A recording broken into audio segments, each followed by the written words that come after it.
It's a Saturday again. It's 11 o'clock. And welcome to the Badminton Talk podcast. Mark Topping, how are you doing? John Noble, I'm keeping very well. Did you see the good news on the Badminton Ireland website, John? No. Return to badminton June the 7th. Oh, yes, I did. That is absolutely fantastic news, Mark. I'm counting the days like a prisoner on the wall, yes? How many weeks is that? 3.5, 4 weeks? Yeah, it's about 3 weeks away, but I think it's singles only. That's what I read on the website. So, with a great deal of caution, obviously, and yes. Maybe by July, August, we could have doubles. Let's keep our fingers crossed, John. Oh my God, that's really getting exciting. Did you hear the other bit of great news, Mark, since you mentioned that news? No? What news is this? Well, I got jabbed. No way! Yeah, no, well not stabbed. No, Mark, not stabbed. I got jabbed. Very good. It must be. Yeah, you're ahead of me. You're a bit older than me, aren't you? Well, Mark, even a tiny few months or whatever it is, we're still in the 5-0 category. Let's face it, we're still very, very young. For our ages, we're really more. We're probably mentally 30 or 20, and physically somewhere between 50 and 30. So if we want to work that out, but. Yeah, what I couldn't believe for maybe any of our listeners who haven't been jabbed, that I only completed the HSE form literally the week before, and within like 3 days I got a text from the HSE to say, come on in to the Aviva Stadium, and it was all done and dusted yesterday. So half it's done because I got the Pfizer, and for another 4 weeks, Mark, I'm back in to get part 2. And yourself? Yeah, John, that is brilliant. Yeah, similar story. I applied about 4 or 5 days ago, and I have an appointment out at City West this Friday. So within 4 or 5 days, it's extremely efficient, it seems to me. Yeah, it just shows you, Mark, you're not that far behind me. A couple of years anyway, John. Yeah, the funny thing, when I was there, I could see all my generation there. You knew there was nobody in their 20s getting jabbed. It's quite funny. All the kind of, well, we won't say it, all the rock stars from the 70s and 80s, you can get my drift, Mark.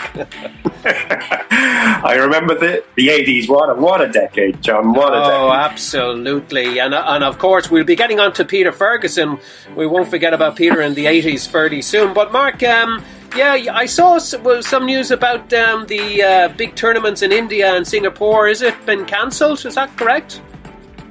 Yeah, that's sort of come out in the last week or so. The two big tournaments prior to qualification, they were qualification tournaments for the Olympics in Tokyo. So the Indian Open and I think it was the Singapore Open were cancelled this week. So that was I think that is quite a blow to anybody who hasn't yet got a position for Tokyo. In other words, they don't have a chance to sort of make up any points. They're not going to play any other tournaments. That's it, is it? Is that the end of the road for qualification points, do you think, Mark? Yes, John. You've hit the nail on the head. Those were the final round of tournaments for getting ranking points, and so I suppose it's a big plus for all those people who are already in the ranking place for the Olympics, and it means that pressure's taken off them. But for the people who were maybe 1 or 2 or 3 places away from qualifying, it must be a bit, what's the word, maybe slightly depressing or slightly sad news that those 2 tournaments were cancelled. Yeah. Well, look, it's going to be tough for even any player going over there with the COVID in India. I'd seen a survey carried out there recently on the Japanese people, and over 60% of the population want the Olympics cancelled. Full stop. They want it cancelled, not postponed. They said it's not a safe place to be in, but let's keep our fingers crossed that it is on, because your heart only goes out for all those who have qualified to see them in action, Mark. Yeah. From an athlete's point of view, they obviously don't want to see the Olympics qualified. You've spent 4 years of your life putting in so much hard work to get there. Yeah. And it would be very disappointing if the Olympics was cancelled from an athlete's point of view. But I suppose there are bigger pictures, John, in terms of health and safety of populations, and I don't know what the decision will be. We'll have to wait and see what happens. Yeah, well, I think you only have to listen to Vittingus's podcast there to really realise how tough it was in the Ukraine for the Europeans. I mean, that really brought it home, Mark, how COVID is affecting the players. We remember talking to Chloe not so long ago, and she said it's not nice travelling these days with COVID. It's tough on the players, and a couple of finals were cancelled. Did you see that? A couple of players caught the COVID in the Ukraine. You're right, John. Yeah, Victor Axelsen was tested positive with COVID. I think the day before the final, he actually had qualified to play in the final against Anders Andersen. But the title was awarded to Andersen because Victor Axelsen was tested positive for COVID.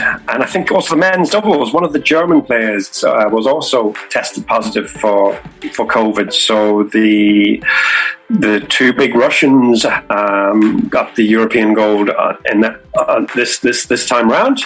Wow. But yeah, I think there's been a little bit of controversy controversy in inverted commas about Victor Axelsen flying home from Kiev early and isolating in Denmark, according to Denmark rules. I think some people felt that he should have stayed in Ukraine, in Kiev, for 10, 11 days.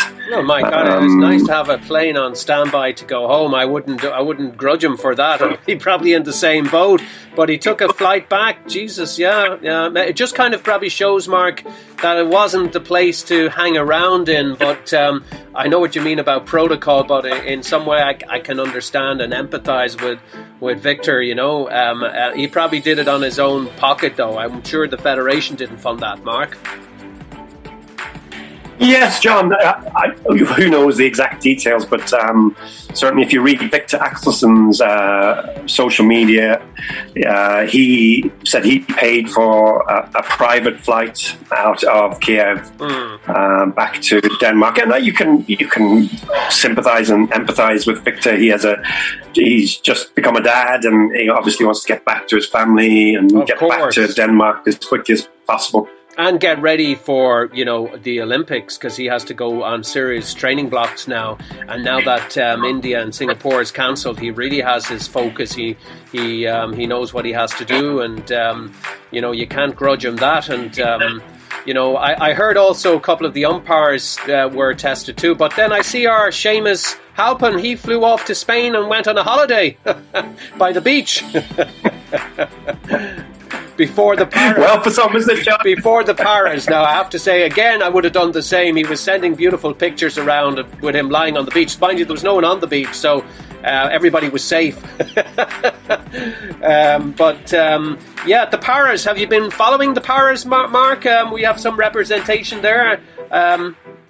Yes, we do, John. Niall McVeigh from Ulster is over. Super player. And he's looking for qualification points. I think this is the last tournament for the Paralympics in Tokyo, which is usually a week or two after the Olympics proper. You have the Paralympics proper a couple of weeks after. So Niall is out in Spain looking for qualification points. Did you hear any results, John? No, I only heard the first results. He had beaten.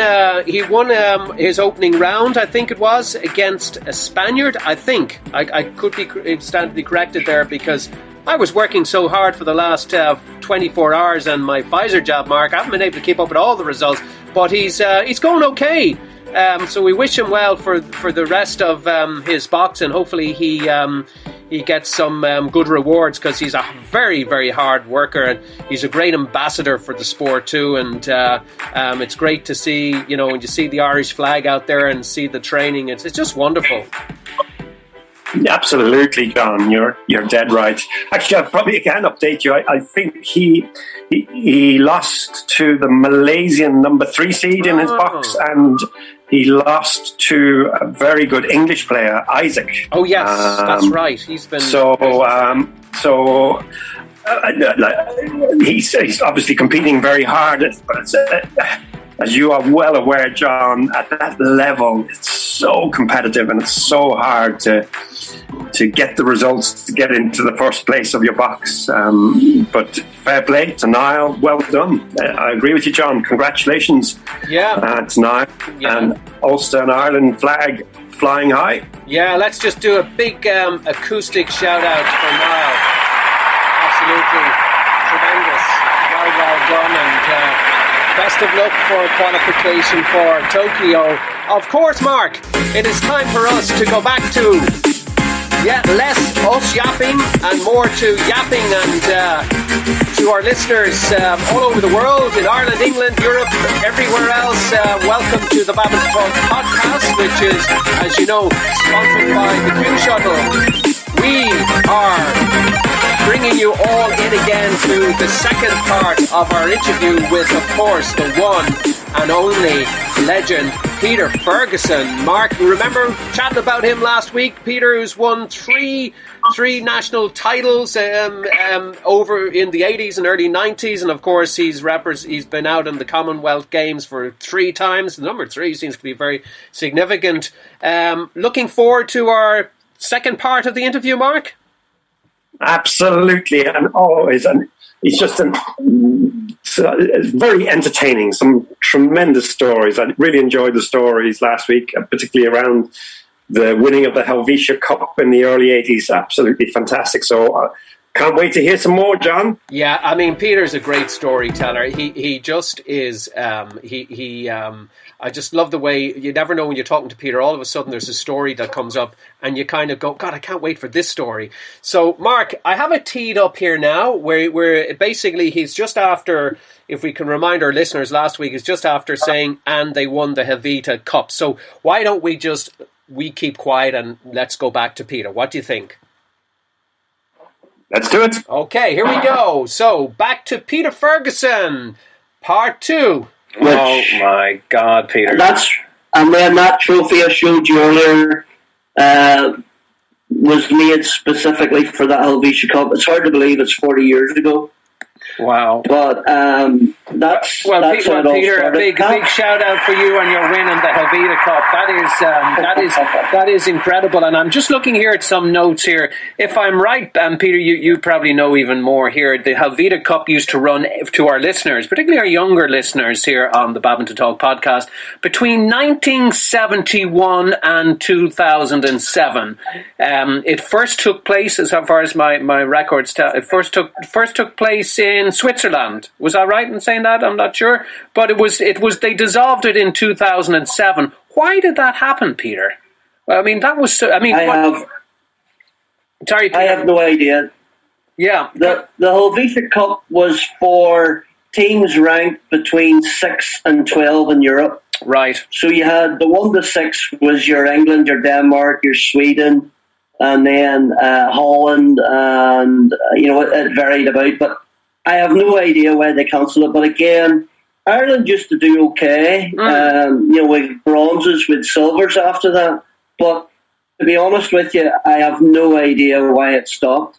Yeah. But it was a great tournament, and it was nice seeing everybody. You got to know everybody that played the circuit. Yeah. But a lot of the teams in the Division 1 were all full-time players.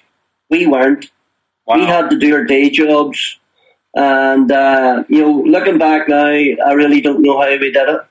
Yeah. The employers I had and the teaching were very good at letting us, out to go and play.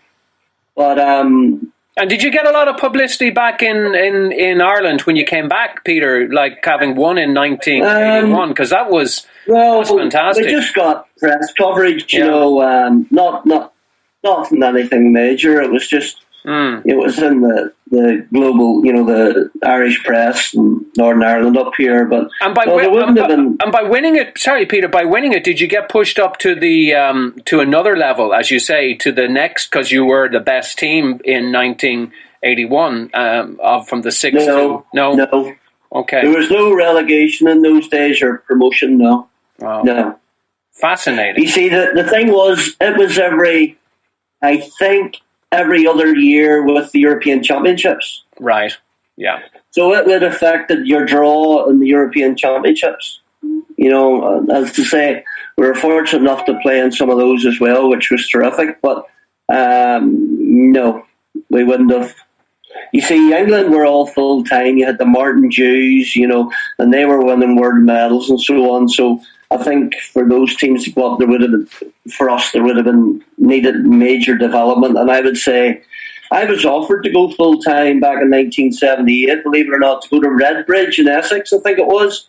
That's where all the top players played. And I said no, because if I got injured, you know, I didn't know whether I'd make the grade or not. Plus, I thought my badminton career will end at some stage and I need a career to focus on. So, but nowadays, nearly everybody that's playing it's full time.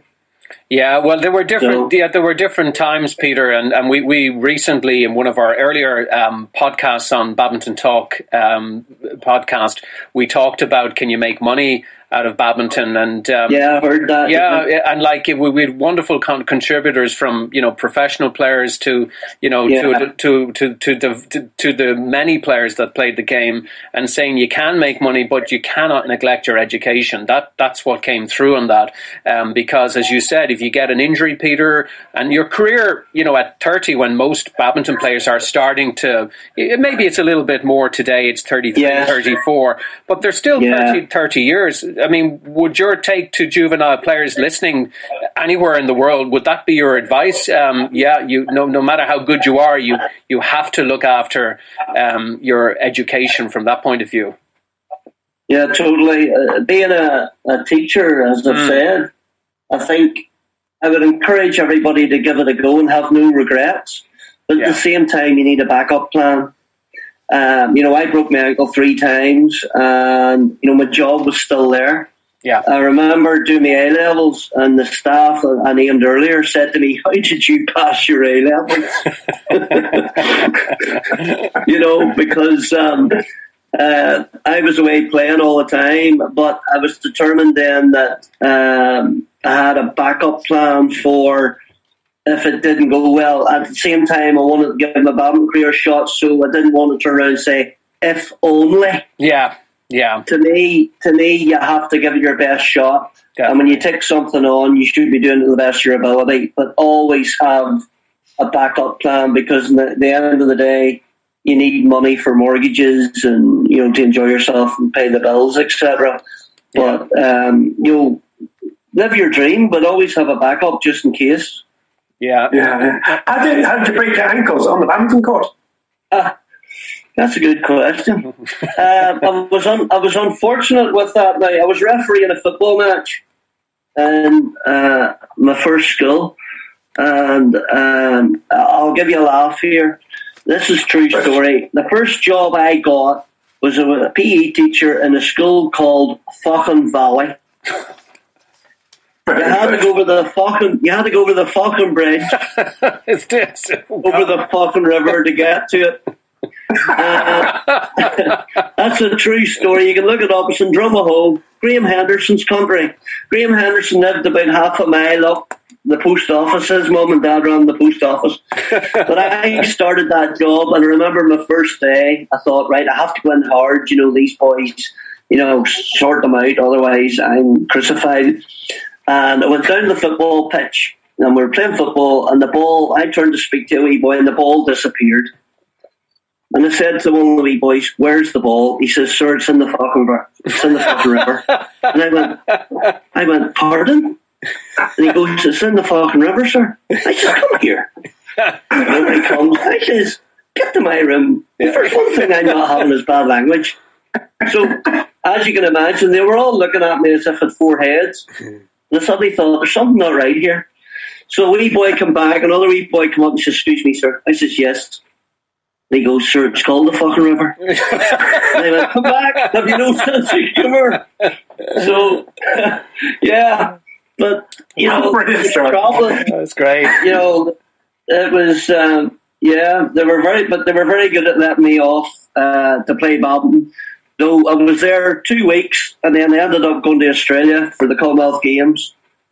Out of the first 10 weeks, I was missing 8 weeks, and the headmaster always said to me, "Peter, you see this squash and volleyball you're playing? No." So, but you need people to be supportive to you as well. And I must say, my school, the schools have been very, very supportive to me. Yeah, no, that's absolutely great advice to our listeners here. We are talking to Peter Ferguson, who has played badminton for Ulster and Northern Ireland and he is here with us on the Badminton Talk podcast here. Peter, I've been looking at some of the winners on the national titles over the last century, and I see your name is on many. Can you just tell our listeners exactly how many national titles did you win? I always had it seemed to be a jinx tournament for me, the nationals. I think Mark asked me about I had won 92 caps by the end of giving my career up, and I had the three national titles. That's incredible. Two mixed. Did not know that. 92 caps. Yeah, 92. Yeah. And I was told that. I didn't keep a tally on them, but I was told that. But no, the nationals. I was injured for a lot of the time with these ankles. We went back. I'm going back through it where you asked me about the broken ankle, and then we get on to the fucking Valley story. No, I was refereeing a football in fucking Valley and broke my ankle. Yeah. I then broke my ankle in '86 at the Commonwealth Games playing against the Aussies. I went back to hit a return on a flick serve and decided that I would push towards the net, but my toes touched my shin basically, and that was And then I broke it again. Well, I joined in a football match with the boys in school, and I jumped over a wee boy, and the lines on the pitch had just been marked. Landed in it and broke the ankle again. Rolled down a ditch. Good God. With the ball in my hand, and the boys come over and said, "Sir, give us the ball." I said, "Get me help," and they took the ball off me. And because I thought I was joking, but I broke my ankle. But that knocked me out of the nationals quite a bit. I lost a lot of finals as well. Lost finals with Billy Cameron. I lost a final with Ricky. But yeah, I managed to sneak two with Holly and one with Michael. But yeah, it just seemed to be a bogus tournament for me, Yeah, it sounds, Peter, like with the number of caps you had there, I mean, every year is a different experience at playing at senior level. But you'd seem to be.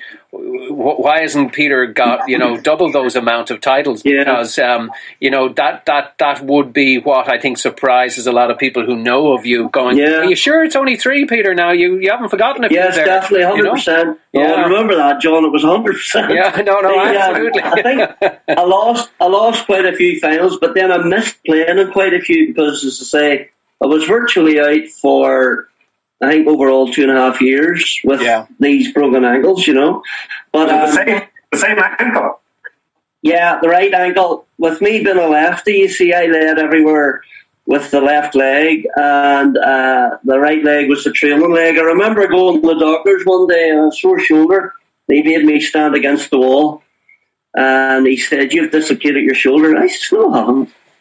He says, "You have," and I moved my arm about, swung it about, and he looked at me and he says, "Your left leg's a bit bigger than your right leg as well."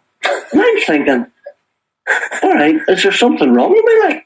And he goes, "Do you play a sport that's one-sided?" And I says, "Yeah, badminton." He says, "Your left side's a bit more developed than your right side."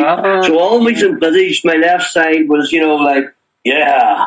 And the right side was a wee bit of a wimp. But yeah, it was always, I dislocated my kneecap 3 times as well. Again, guess which leg it was? The right leg. Right leg.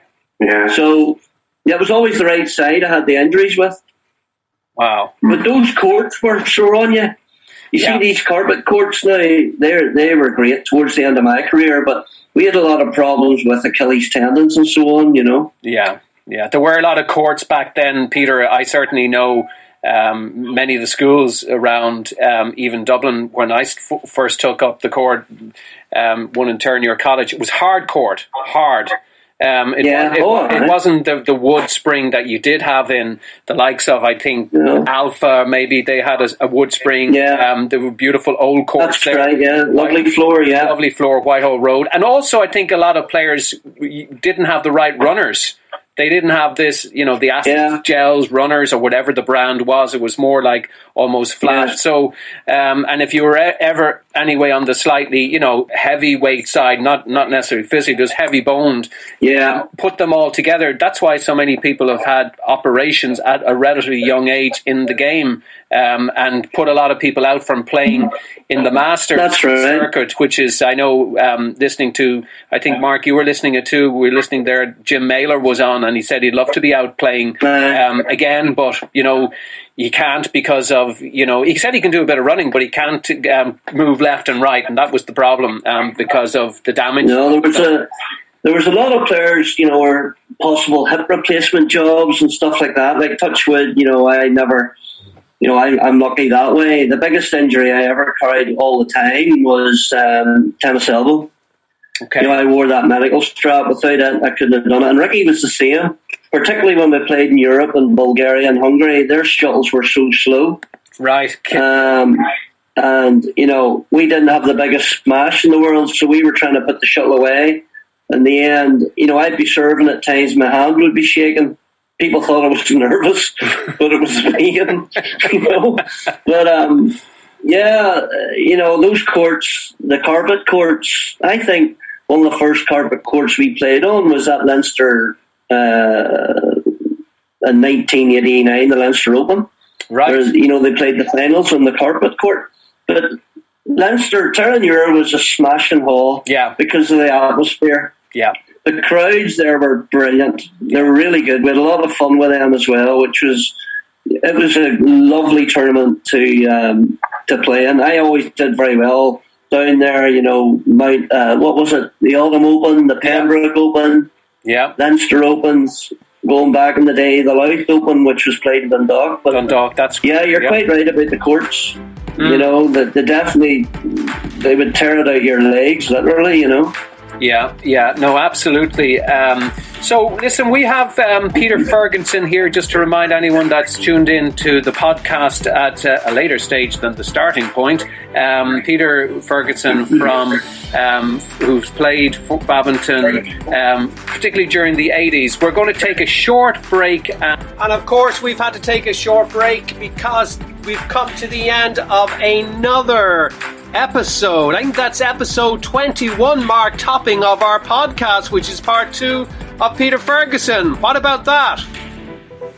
Isn't it brilliant just to listen to all these guests, John? And it's just wonderful that they volunteered their time, and it's great to just hear the stories. It's just brilliant. I'm loving it. Mark, I have to say I had tears when I heard him talk about the Fockin Valley. That's some story from Drumahoe. I'll have to go visit that place. Do you know that place? Yeah, I do, yeah. I think it's spelled Faugen. Fockin Valley. Fockin Valley. Jesus Christ. There's an Irish word called fuckle in the Gaelic word, which a lot of kids love talking to the teachers about fuckle, But the Fockin Valley and the fuckle there. I tell you, Peter, can't believe he had 92 caps, Mark, topping. That is, he has to be up there. I mean, 92 caps. I mean, outside of robbing caps in your shop, that has to be pretty much, you're getting to big record number. Yeah, that is a very impressive number of caps, isn't it? Yeah. He just was around for a long time, Peter. I think also it helps, doesn't it? When you get he told the story last week. They won the Helvetia Cup, and it was one of his first few caps, actually, early on in your career. And if you get success early on in your career, I think people remember that. Oh, yes, Peter Ferguson was part of the team that won the Helvetia Cup. and so it brings longevity if you can get some early success. I like going back to football. I remember Michael Owen breaking into the scene at 18. I think I can remember him scoring hat tricks for England at 18, and he had a very long career, although he had a few injuries. But and Wayne Rooney the same. Yes. If you can get early success in whatever sport you are, it seems to set you up well for the rest of your career. Early success is always hard, isn't it, Mark? Because those guys that are there representing the country, they don't want to let their spot go. Isn't that right? They're fighting every tooth and nail. You want to hang in there as long as you can. Would that be correct, Mark? Until the next young bucko comes in to take your spot out, unless you know it's your time. And then you just gracefully, set aside and, depart the scene. What do you think, Mark? Yes, people take different approaches. Some are incredibly competitive and fight for their place. And some recognise or feel that it's time to move on and retire at the top. Different approaches. Yeah. Just depends on how you see the world, I suppose. Yeah, I know, that's true, and to think that Peter, he got his 3 national caps, probably made so many finals, reminds me of Boris Becker in tennis. He only won 6 Grand Slams, but boy, was he in so many finals and semi-finals, and I think Peter reminds me of that. I'm sure he enjoyed his win with Michael O'Mara. They must have had some banter on the court. What do you think, Mark? I'm sure they did. Yes, I wasn't there. I wasn't around at that time. I didn't play that. I think that was the 1991 national, so I didn't play that one. But they're both such fine players, and it's almost not quite a scratch partnership, but coming together. I think maybe the year before, that was a good victory for them. Yeah, no, Michael O'Mara, fine men's doubles player. My goodness, in his day, he could give anyone a go. What do you think, Mark? Absolutely. Big smash and very quick on the net. Yeah. Very aggressive on the net. A lovely serve as well, actually. Very athletic, Michael O'Mara. Could jump high as well. Super player. Yeah, was he right-handed? So you had Peter left-handed and Michael right-handed. Was that the? That's correct. Yeah, you're right, John. Spot on. That was nice. I'd take Michael to pick a lefty, huh? Yeah, well, I had a very successful partnership with Bruce Topping, who was a lefty. So he was lefty as well. My God, he really went for the lefties, didn't he? Yeah.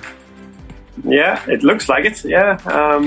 Maybe and you do get used to playing with lefties. It can be quite good. And I'm sure the opposite is true. You get 2 right-handers and they get used to playing with each other. It does take a little bit of adjusting to play with a lefty, but to be honest, I've always enjoyed playing with lefties. I really, it takes a bit to adjust to their style or just to where to hit the shuttle, but it's excellent. I remember watching players like, who was it in singles? Chippy Kerr, tricky lefty. Oh, I thought. I assume I'm right on my fact with that. He was a really tricky lefty. Mark Peard, really quick, fast left-hander, hit very hard. Yeah. And always, I always remember he always liked to move forward. He would hit hard and move forward, which is really... Yeah, you're always saying that about the best singles players. They move forward, they're always ready. They like the Sam McGee's, Sam McKay, I should say. Sorry there.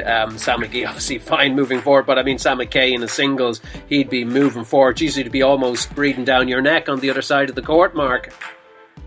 Yeah, it is that ability at the back of the court to hit the shot and immediately spring forward is a powerful asset to have in any badminton players, doubles and singles, but probably more important in singles. You're right, John, because singles players is more court to cover. They've got to cover that court. Yeah. In doubles, you can get away with it a little bit because you've got the partner at the front of the court. Well, Mark, we will have to... that's fascinating stuff there. We're going to have to kind of wrap this up for another podcast because the meter's running dry, Mark, on our Badminton Talk podcast by the Q Shuttle. The Q Shuttle's telling us, guys, you need to wrap me up for another week, Mark. So tell me, are you flying drones? Are you weeding? Are you running? What are you doing this weekend in Dublin, Ireland? It's weather. It's fantastic at the moment. Any plans, Mark? Not really thought about it, John. Might have a quieter weekend this weekend. A quieter week? What's a quieter week, Mark Topping? Possibly. I'll do some walks. Obviously, always loved the walking in the forest. So I'll get a couple of walks in over the weekend up in the Dublin Mountains. What a beautiful part of the country. The trees up there. There's on one of the trails I do, there's a giant sequoia, John, and I always stop for a minute or two, and it's just huge. It just goes up and up, bigger than all the other trees in the forest. Fabulous to stop and look at. So, Mark, you're up early in the morning and you're walking in the forest as well. You really going back to nature, Mark. I hope we recognise you when you're back out on the courts on June 7th in some form or shape, Mark. Excited to see you. Yeah, I'm excited to see everybody, John. I can't wait. I've realised that this lockdown, I'm a very social animal. I love getting out and chatting to people. I've missed that part of life. But look, you have to adapt, haven't you? You've got to just go with it. And so I've changed the social bit with forest walks. And I've loved it as well. Yeah, well, listen, Mark, have a great weekend. We better say goodbye till next Saturday and we get Peter Ferguson part 3. Mark, have a great weekend. Thank you, John. Take care. Bye-bye. Bye.